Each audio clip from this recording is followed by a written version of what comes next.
ఉసిరికాయలు తీసుకొని కడుక్కొని ఎండబెట్టుకొని పొట్టు చేసి ఆరబెట్టి కొంచెం సేపు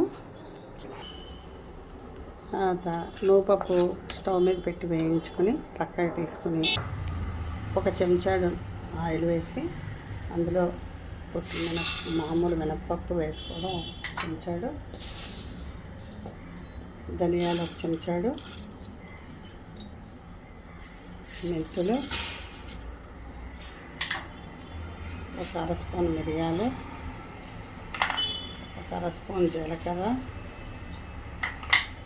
ఒక 15 ఎండుమిరపకాయలు అన్నీ వేయించుకోవాలి. దింపే ముందు ఆకలి 4 వెల్లుల్లిగడ్డలు, చిన్న చింతపండు, ఇంగువ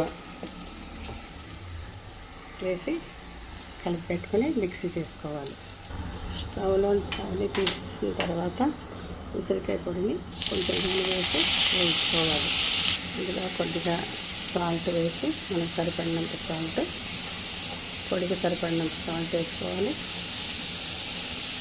పసుపు వేసుకోవాలి. వేసి కలుపుకొని బాగా అన్నీ వేయించాలి. ఇలా బాగా వేయించుకొని పడిపోయే వరకు. తర్వాత మిక్సీ చేసుకున్నప్పుడు కారం అంతా ఇందులో కలిపి ఇది కూడా కలిపి మిక్సీ చేసుకోవాలి. మిక్సీలో వేసాను, అన్నీ మిక్సీ చేస్తాను.